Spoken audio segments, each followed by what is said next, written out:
여러분은 쇼핑을 하다가 경악을 금치 못할 때가 있으신가요? 저는 가끔 백화점에서 마음에 쏙 드는 옷을 집어들었다가 가격표를 보고 숨이 턱 막힌 적이 있습니다. 물론 누군가에게는 아무것도 아닌 돈일 수 있지만 저에게는 전혀 다른 세상의 이야기였죠.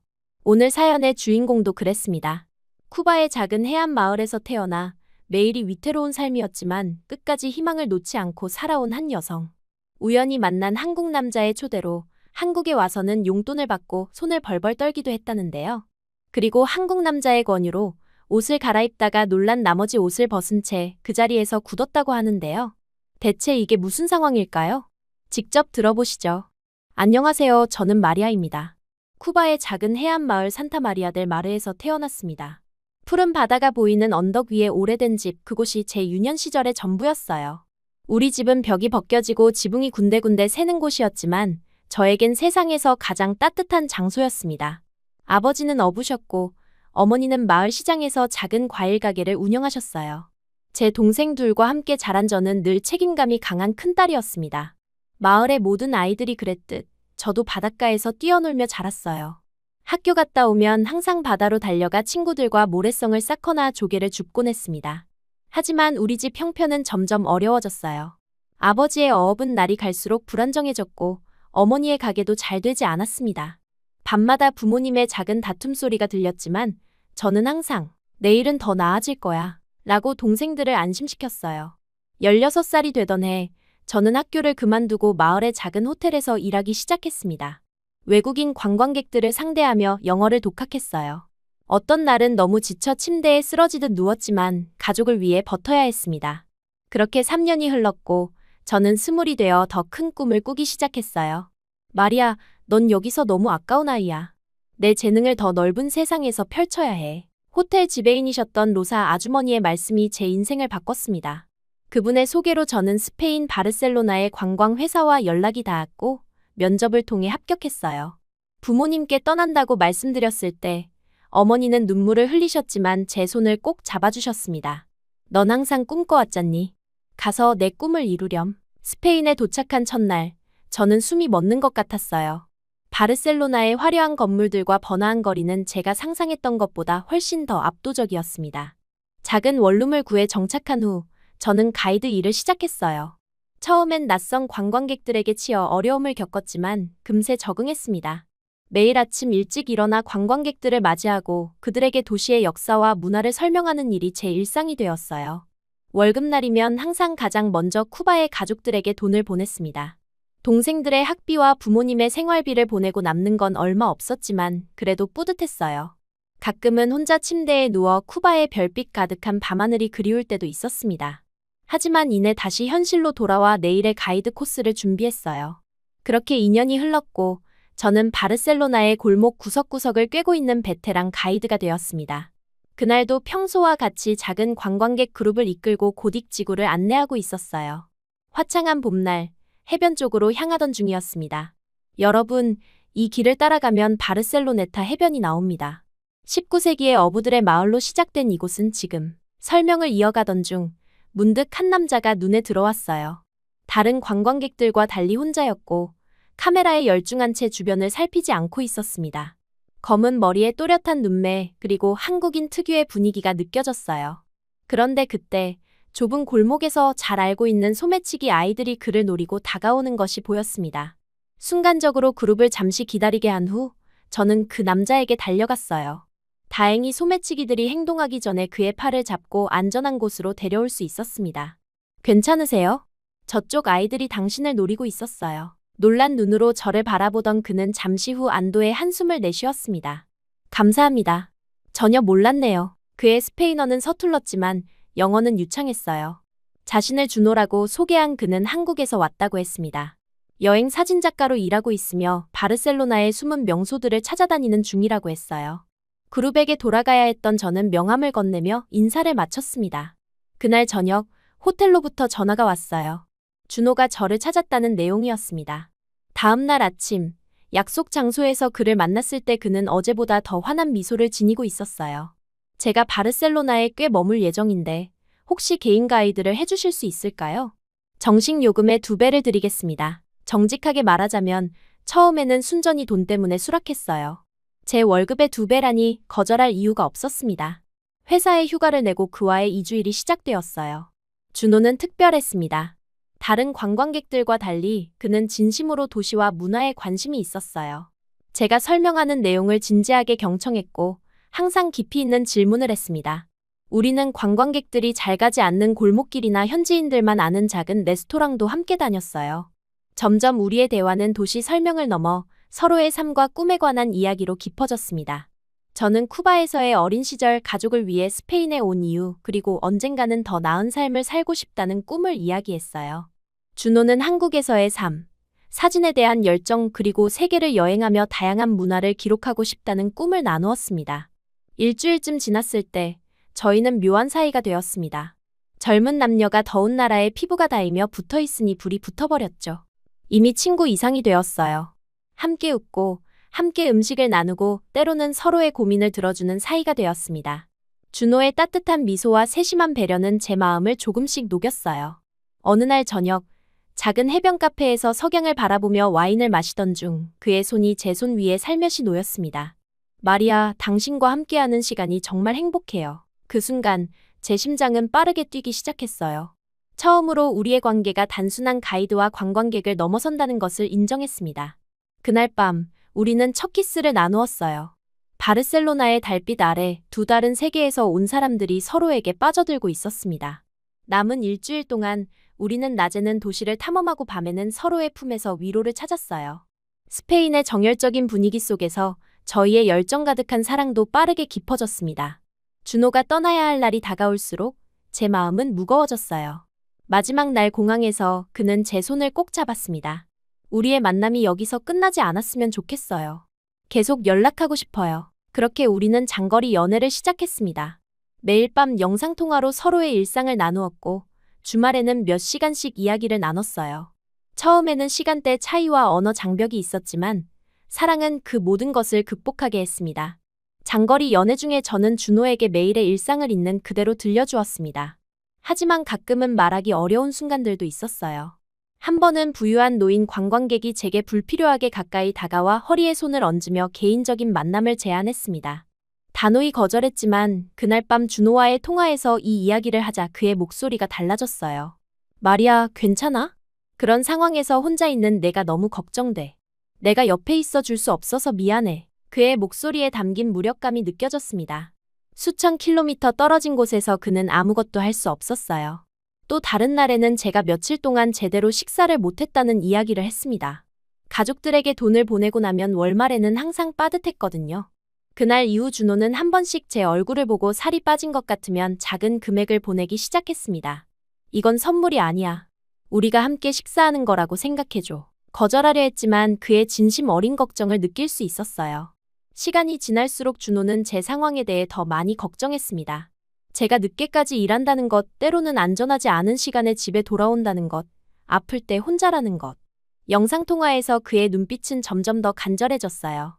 한밤중 갑자기 열이 오르고 심하게 아팠던 날, 저는 준호에게 전화했습니다. 그는 밤새 통화하며 저를 안심시켰지만 통화가 끝난 후 그가 보낸 메시지를 보고 눈물이 났어요. 이렇게 멀리 있는 것이 너무 고통스러워. 내가 아플 때 옆에 있어주지 못하고 위험할 때 지켜주지 못하고 우리가 함께 있어야 해, 마리아. 그 메시지를 읽으며 저도 같은 마음이었습니다. 거리의 장벽이 우리 사이에 더 이상 있어서는 안 된다고 느꼈어요. 하지만 현실적인 문제들이 여전히 남아있었죠. 그날 이후 준호는 더 자주 한국에 대한 이야기를 꺼냈고 우리의 미래를 더 구체적으로 그리기 시작했습니다. 매일 밤 통화가 끝나면 저는 창문을 열고 별을 바라보곤 했어요. 같은 하늘 아래 그가 있다는 생각만으로도 따뜻했습니다. 우리는 서로에게 일상의 작은 것들을 공유했어요. 그날 만난 사람들, 먹은 음식, 느낀 감정까지. 시간이 흐를수록 우리의 관계는 더욱 깊어졌고 멀리 떨어져 있다는 현실이 점점 더 견디기 힘들어졌습니다. 준호와 장거리 연애를 시작한 지 몇 달이 지났을 무렵 그의 목소리가 평소보다 들떠 있었습니다. 화상통화에서 그의 눈빛이 달랐어요. 뭔가 중요한 이야기가 있는 것 같았습니다. 마리아, 이제 우리가 만날 시간이 된 것 같아요. 한국에 와서 나와 함께 살면 어떨까요? 물론 결혼을 전제로요. 그 말에 저는 숨이 멎는 듯했어요. 순간 말문이 막혔습니다. 설렘과 두려움이 동시에 몰려왔어요. 한국은 제가 지도에서만 본 나라였고 언어도 문화도 전혀 알지 못했습니다. 가고 싶은 마음은 굴뚝 같았지만 현실적인 문제들이 머릿속을 스쳐 지나갔어요. 비자 절차는 어떻게 할지, 비용은 얼마나 들지, 한국에 가서 어떻게 살아야 할지. 제 고민을 눈치챈 준호는 모든 것을 해결해 주겠다고 약속했습니다. 비자 신청부터 항공권까지 모든 절차를 그가 대신 처리해 주겠다고 했어요. 처음에는 그런 제안을 받아들이기가 조금 망설여졌습니다. 저는 항상 스스로 일해서 벌어온 사람이었으니까요. 하지만 준호의 진심 어린 눈빛을 보며 그의 마음을 받아들이기로 했어요. 그 후 몇 주 동안 준호는 마치 전문가처럼 모든 서류 절차를 진행했습니다. 스페인 대사관에서 필요한 서류들, 한국 입국을 위한 비자, 그리고 항공권까지. 저는 가끔 그에게 너무 많은 돈을 쓰는 것 아니냐고 물었지만 그는 항상 우리의 미래를 위한 투자라며 웃었어요. 그의 확신에 찬 모습에 저도 점점 자신감이 생겼습니다. 가족들에게 한국행을 알렸을 때 그들의 반응은 복잡했어요. 어머니는 눈물을 흘리시며 걱정했고 아버지는 말없이 고개를 끄덕이셨습니다. 동생들은 궁금해하며 한국에 대해 질문했어요. 부모님은 마지막엔 내가 행복하다면 그게 중요한 거야. 항상 내 마음을 따라 이렇게 말씀해 주셨어요. 그 말씀이 저에게 큰 용기가 되었어요. 스페인에서의 마지막 날, 저는 동료들과 작별 인사를 나누었습니다. 2년 동안 함께 일했던 가이드 친구들, 호텔 직원들 그리고 자주 가던 카페 주인까지 모두가 제 새로운 시작을 축하해 주었어요. 비행기에 오르며 저는 이제까지의 삶과 잠시 작별을 고했습니다. 두렵지만 설레는 마음으로 미지의 나라를 향해 떠났어요. 긴 비행 끝에 인천공항에 도착했습니다. 지친 몸을 이끌고 입국장을 나오자 준호가 꽃다발을 들고 서 있었어요. 그 순간 모든 피로가 날아가는 것 같았습니다. 2달 만에 보는 그의 얼굴은 화상통화보다 훨씬 더 선명하고 따뜻했어요. 그의 품에 안기자 이것이 현실이라는 게 실감났습니다. 생일 축하해, 마리아. 그제서야 오늘이 제 생일이라는 것을 깨달았어요. 여행 준비와 비행으로 정신이 없어 완전히 잊고 있었습니다. 놀란 표정으로 그를 바라보자 준호는 장난스럽게 웃었어요. 일부러 내 생일에 맞춰서 비행기표를 예약했어. 한국에서의 첫날이 특별했으면 해서. 그 말에 가슴이 뭉클해졌습니다. 어떻게 이런 세심한 배려를 할 수 있는지 다시 한번 그의 따뜻함에 감동했어요. 공항에서 나와 처음 본 한국의 모습은 압도적이었습니다. 질서정연하게 움직이는 사람들, 깨끗한 도로, 현대적인 건물들. 모든 것이 새롭고 신기했어요. 준호의 차를 타고 서울로 향하는 길은 마치 미래 도시를 여행하는 것 같았습니다. 고층 빌딩들과 반짝이는 네온사인 밤이 되어도 활기찬 거리. 준호는 운전하면서 창밖으로 보이는 랜드마크들을 하나하나 설명해 주었어요. 저는 그저 놀라움을 감추지 못한 채 새로운 세상을 흡수하고 있었습니다. 강남에 위치한 준호의 아파트는 제가 상상했던 것보다 훨씬 넓고 현대적이었어요. 깔끔하게 정돈된 거실, 넓은 주방 그리고 창문으로 보이는 서울의 야경. 준호는 침실을 보여주며 제 짐을 놓을 수 있게 도와주었습니다. 긴 비행으로 지친 저를 위해 그는 간단한 저녁 식사를 준비해 두었어요. 처음 먹어보는 맛이지만 따뜻하고 위로가 되는 음식이었습니다. 식사 후 우리는 소파에 나란히 앉아 이야기를 나눴어요. 준호는 내일부터의 계획을 설명했습니다. 당분간은 제가 한국 생활에 적응할 시간을 갖고 나중에 천천히 일자리를 찾아보자고 했어요. 그의 배려에 감사했지만 한편으로는 경제적으로 의존하게 될 것 같아 마음이 편치 않았습니다. 다음 날 아침, 준호는 출근 준비를 하고 있었어요. 저는 그를 위해 간단한 아침을 차려주었습니다. 비록 한국식은 아니었지만 스페인식 토스트와 과일을 준비했어요. 준호는 맛있게 먹으며 고마워했습니다. 오늘 점심도 먹고 근처 카페도 가봐. 어제 너무 피곤했을 테니까 오늘은 편하게 쉬어. 그렇게 말하며 그는 지갑에서 몇 장의 지폐를 꺼내 제게 건넸어요. 저는 무심코 받아들었는데 금액을 보고 깜짝 놀랐습니다. 환율을 계산해보니 쿠바에서 한 달 일해야 받을 수 있는 월급 수준이었어요. 그저 하루 점심과 카페를 위한 용돈이라면서 준 돈이었습니다. 이건 너무 많아. 제 말에 준호는 어깨를 으쓱하며 웃었어요. 편하게 써. 부족하면 더 줄게. 그는 자연스럽게 말했지만 저에게는 충격적인 금액이었습니다. 준호가 떠난 후 저는 한참 동안 그 돈을 바라보며 생각에 잠겼어요. 이런 금액을 점심값으로 쓴다는 게 믿기지 않았습니다. 쿠바에서는 이 돈이면 가족 전체가 한 달을 살 수 있었어요. 용기를 내어 밖으로 나갔습니다.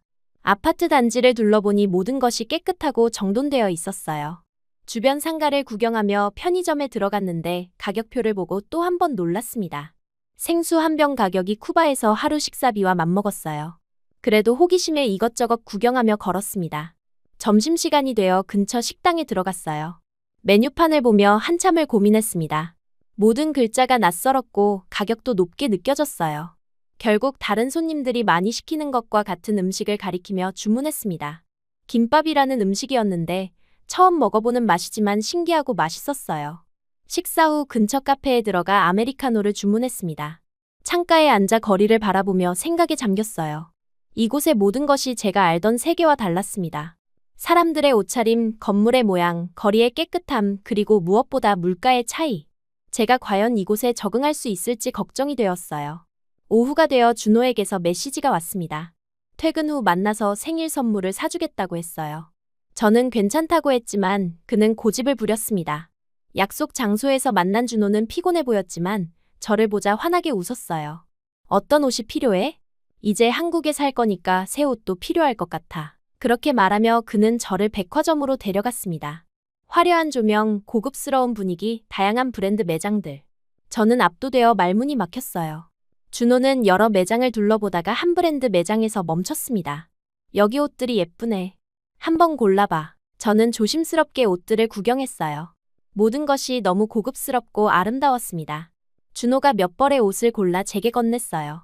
피팅룸에 들어가 옷을 갈아입으려고 옷을 벗기 시작했는데 문득 가격표가 눈에 들어왔습니다. 숫자를 보는 순간 손이 떨렸어요. 쿠바에서 몇 달을 일해야 벌 수 있는 금액이었습니다. 저도 모르게 옷을 벗은 채 밖으로 나갈 뻔했습니다. 마음을 가다듬고 후 저는 옷을 다시 걸어두고 피팅룸에서 나왔어요. 준호는 기대에 찬 표정으로 물었습니다. 왜? 옷이 마음에 들지 않아? 이건 받을 수 없어. 너무 비싸. 제 말에 준호는 잠시 놀란 듯했지만 이내 부드럽게 미소 지었어요. 괜찮아. 그냥 마음에 드는 거 사.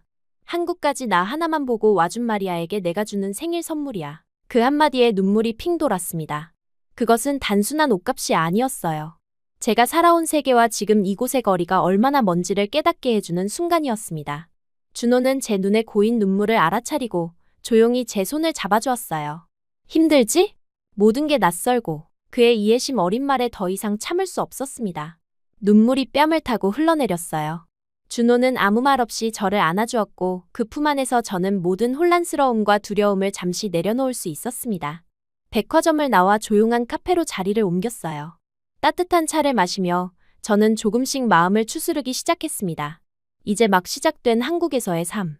그것은 기대와 두려움이 뒤섞인 새로운 모험이었어요. 하지만 준호가 옆에 있어 다행이라는 생각이 들었습니다. 그의 따뜻한 손길이 제게 안정감을 주었어요.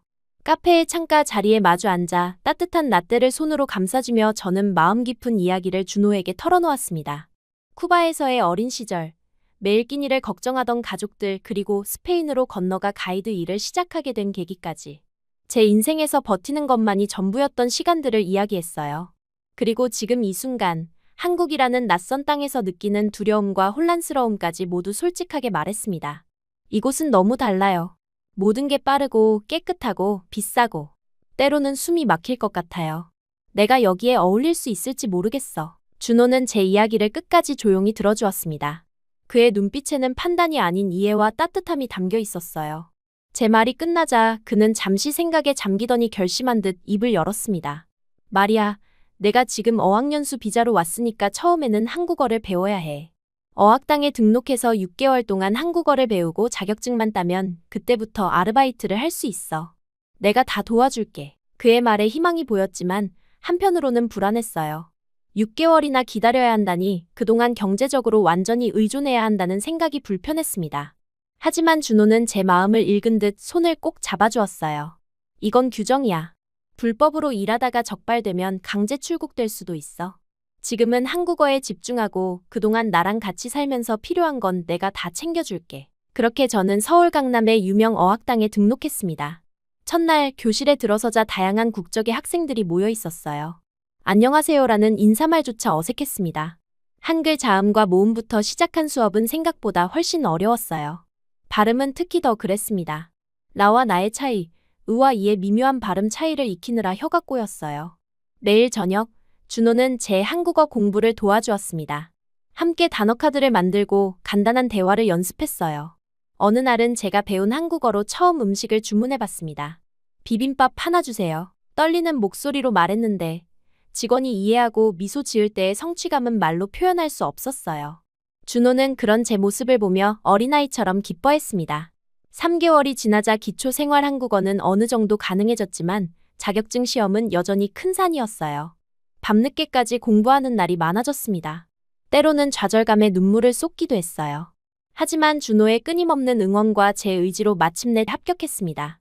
이제 일할 수 있어. 정말 자랑스러워, 마리아. 어학당 6개월을 마치고 준호는 곧바로 취업 준비를 도왔어요.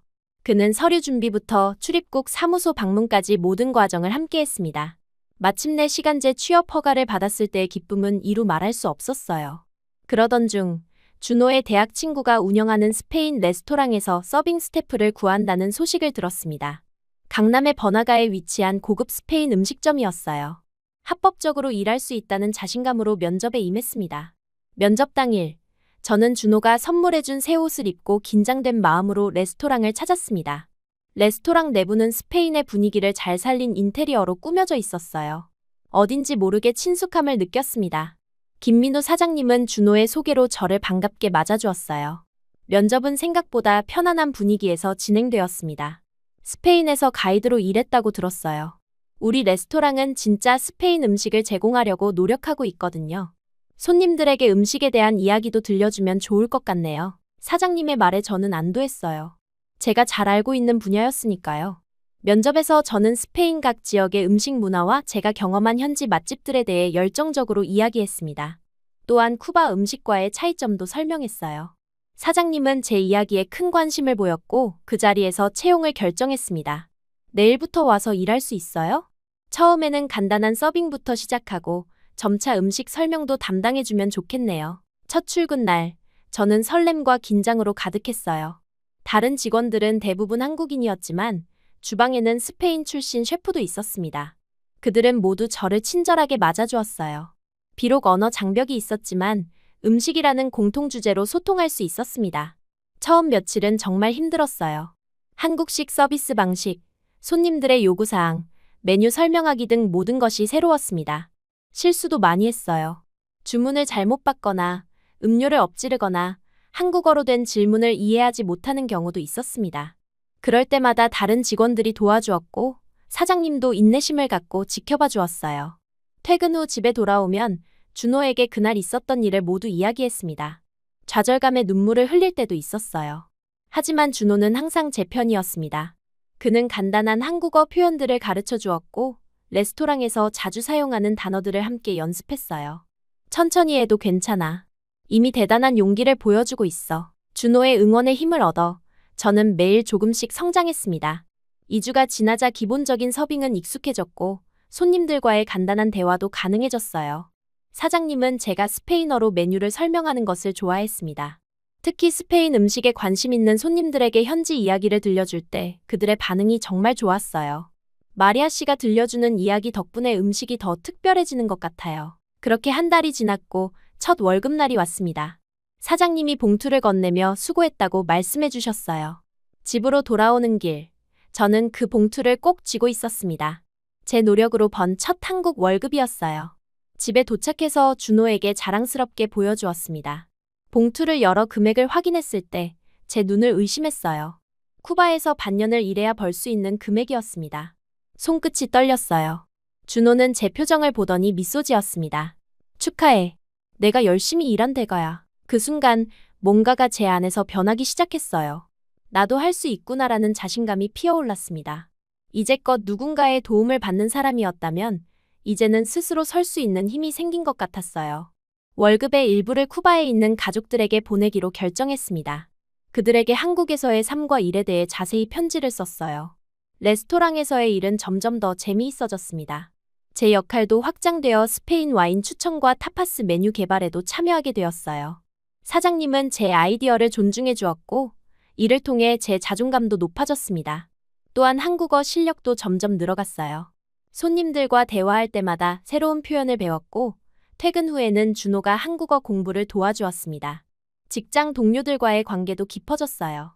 처음에는 문화 차이와 언어 장벽으로 거리감이 있었지만 점차 서로를 이해하게 되었습니다. 특히 같은 팀에서 일하는 지은 씨는 저에게 한국 문화를 많이 가르쳐 주었어요. 회식 문화, 예절, 심지어 한국 드라마까지. 덕분에 한국 생활에 빠르게 적응할 수 있었습니다. 두 번째 월급을 받았을 때 저는 스스로에게 작은 선물을 사주기로 했어요. 그동안 눈여겨봤던 예쁜 스카프였습니다. 예전에는 상상도 할 수 없었던 가격이었지만 이제는 제 노력으로 살 수 있다는 것이 믿기지 않았어요. 스카프를 목에 두르고 거울을 볼 때마다 제가 얼마나 성장했는지 실감했습니다. 일을 시작한 지 3개월이 지났을 무렵 저는 이미 레스토랑의 중요한 일원이 되어 있었어요. 새로운 메뉴가 나올 때마다 제 의견을 물어봤고 스페인어를 배우고 싶어하는 직원들에게 간단한 표현을 가르쳐 주기도 했습니다. 처음 한국에 왔을 때 느꼈던 두려움과 혼란은 이제 자신감과 소속감으로 바뀌어 있었어요. 어느 날 저녁, 준호가 회사 동료들과 함께 레스토랑을 방문했습니다. 그들 앞에서 제가 자신감 있게 메뉴를 설명하고 와인을 추천하는 모습을 보며 준호의 눈빛이 자랑스러움으로 빛났어요. 퇴근 후 집으로 돌아가는 길, 준호는 제 손을 꼭 잡았습니다. 넌 정말 대단해.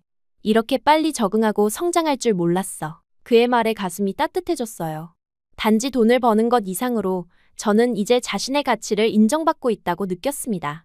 더 이상 도움받는 사람이 아니라 스스로 설 수 있는 독립적인 사람이 된 기분이었어요. 그의 도움으로 시작했지만 이제는 제 스스로의 힘으로 한 걸음씩 나아가고 있었습니다. 가끔은 쿠바의 가족들과 영상통화를 하며 한국 생활에 대해 이야기했어요.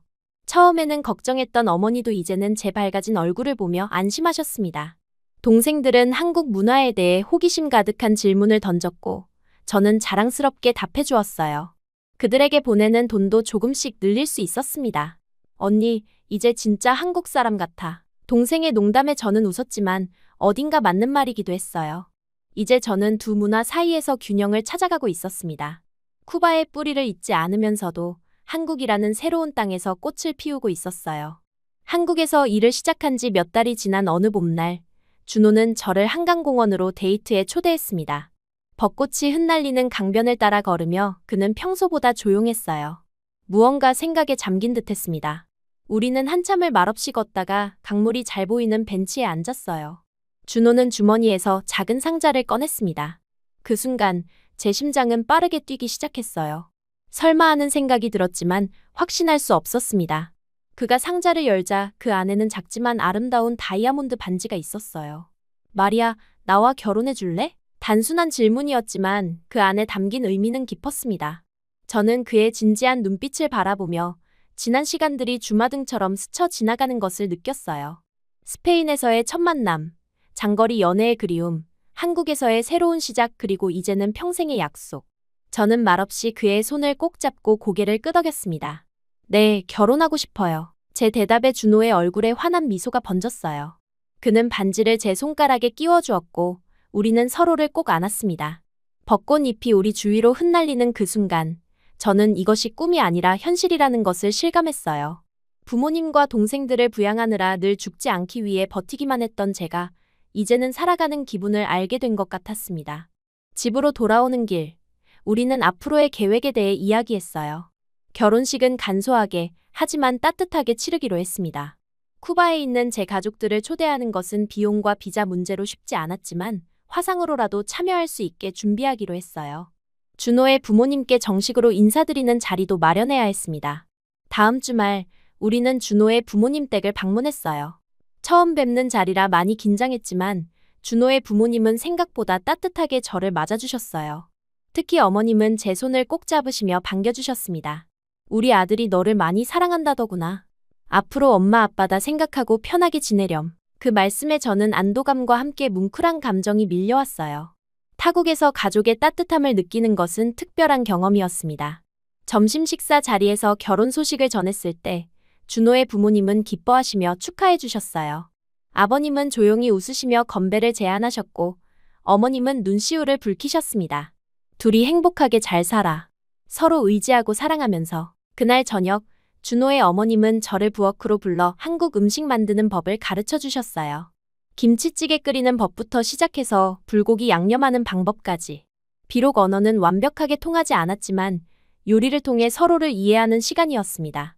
어머님의 손길을 따라하며 저는 또 다른 형태의 소통을 배웠어요. 결혼 준비는 생각보다 빠르게 진행되었습니다. 한국의 결혼 문화는 쿠바와 많이 달랐어요. 예단, 패백, 스튜디오 촬영 등 처음 듣는 단어들이 많았습니다. 하지만 준호와 그의 가족들 그리고 레스토랑 동료들의 도움으로 하나씩 준비해 나갔어요.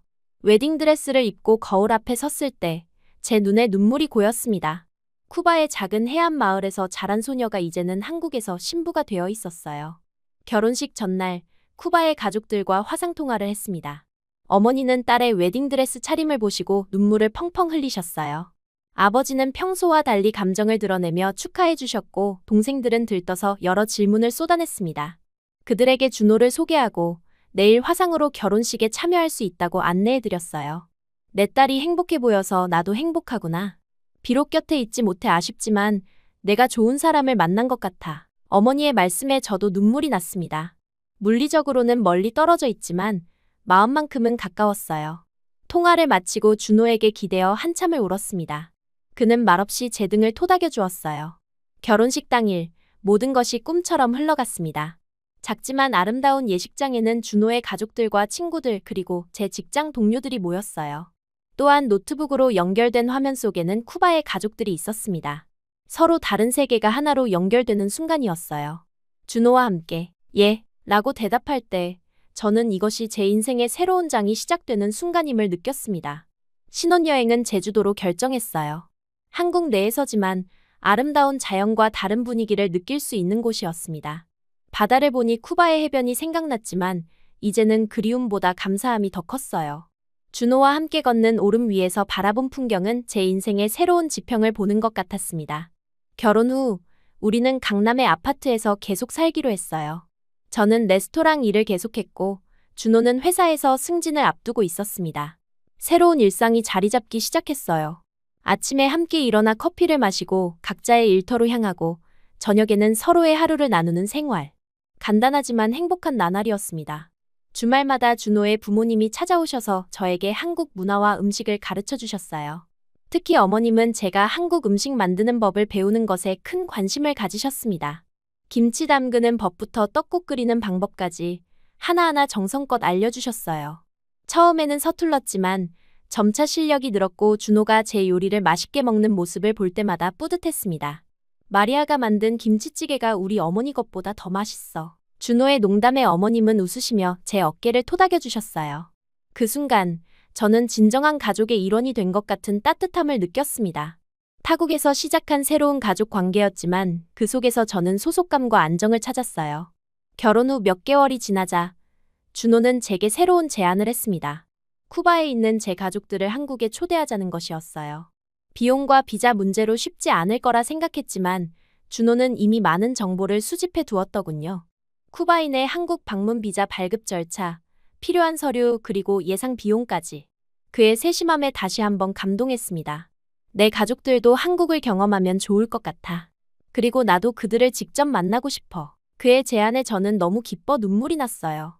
쿠바에 있는 가족들에게 이 소식을 전했을 때 그들은 믿기지 않는다는 반응이었습니다.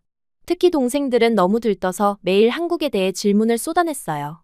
비자 신청부터 항공권 예약까지 모든 과정을 준호와 함께 처리했습니다. 쉽지 않은 과정이었지만 가족을 만날 수 있다는 생각에 힘이 났어요. 한편 레스토랑에서의 제 역할도 계속 발전했습니다. 이제는 메뉴 개발에도 참여하게 되었고 스페인 와인 시음회를 주최하기도 했어요. 한국어 실력도 많이 늘어 손님들과 더 자연스럽게 대화할 수 있게 되었습니다. 사장님은 제게 매니저 역할을 제안했고 더 많은 책임과 함께 급여도 인상되었어요. 이제는 준호만큼은 아니지만 저도 당당히 경제적으로 기여하는 가정의 일원이 되었습니다. 월급을 받을 때마다 준호는 항상 같은 말을 했어요. 내가 번 돈으로 하고 싶은 거래. 너무 아끼지 말고. 그 말이 저에게는 큰 자유를 주었습니다. 예전에는 상상도 못했던 경제적 독립감을 느꼈어요. 그렇게 모은 돈으로 쿠바 가족들의 한국 방문 비용을 일부 부담할 수 있었던 것도 큰 자부심이었습니다. 쿠바의 가족들이 한국을 방문한 날은 정말 특별했어요. 공항에서 그들을 맞이했을 때 어머니는 저를 보자마자 눈물을 쏟으셨습니다. 1년 만에 재회였어요. 아버지와 동생들도 저를 꼭 안아주었고 준호에게도 따뜻한 인사를 건넸습니다. 집으로 돌아오는 길 그들의 눈에 비친 서울의 모습은 제가 처음 왔을 때와 비슷한 놀라움이었어요. 방문 둘째 날, 저는 동생들을 명동 쇼핑가로 데려갔습니다. 제 첫 월급으로 미리 준비해둔 쇼핑 자금으로 그들에게 옷을 사주고 싶었어요. 백화점에 들어서자 동생들의 눈이 휘둥그레졌습니다. 예쁜 옷들을 고르며 그들의 얼굴에 번지는 행복한 미소를 보는 것은 말로 표현할 수 없는 기쁨이었어요. 그런데 피팅룸에서 나온 막내 동생의 표정이 변했습니다. 가격표를 보고 옷을 얼른 제자리에 돌려놓으려는 모습이 보였어요. 그 순간 제 자신의 모습이 오버랩됐습니다. 처음 한국에 와서 준호가 골라준 옷의 가격표를 보고 놀랐던 그날의 기억이 생생하게 떠올랐어요. 괜찮아, 오늘은 내가 살게. 마음에 드는 걸로 골라. 제 말에 동생은 믿기지 않는다는 표정을 지었지만 곧 환하게 웃었습니다. 그 모습을 보며 제 마음속에서 무언가가 완성되는 느낌이 들었어요. 한국에서 느꼈던 문화적 충격과 경제적 차이를 이제는 가족들에게 긍정적인 방식으로 나눌 수 있게 된 것입니다. 제가 받았던 사랑과 기회를 이제는 제가 다시 나눠줄 수 있다는 사실이 가슴 벅찼습니다. 예전에는 도움을 받기만 했던 제가 이제는 스스로의 힘으로 다른 이에게 기쁨을 줄 수 있는 사람이 되어 있었어요. 가족들이 떠나는 날 공항에서 긴 포옹을 나누었습니다. 이별은 아쉬웠지만 이제 그들도 제가 행복하게 살고 있다는 것을 직접 확인했기에 마음이 놓인다고 했어요. 어머니는 제 손을 꼭 잡으며 속삭이셨습니다. 내가 자랑스럽구나, 딸아. 이제 정말 내 삶을 찾은 것 같아. 그 말씀이 제 가슴에 깊이 남았어요. 공항을 나오는 길, 준호가 제 어깨를 감싸 안았습니다. 우리는 말없이 걸었지만 그 침묵 속에 많은 이야기가 담겨 있었어요. 가끔 쿠바 시절을 떠올리면 피팅룸에서 가격표를 보고 멍하니 서 있던 제 모습이 생각납니다. 그때는 몰랐어요. 그 순간이 제 인생을 완전히 바꿔놓을 시작점이 될 줄은. 이제 우리 둘의 아이도 가질 예정이에요. 제가 자라온 쿠바가 아닌 가능성과 희망이 가득한 이곳에서요. 또 제 이야기 전해드릴게요. 끝까지 들어주셔서 감사합니다.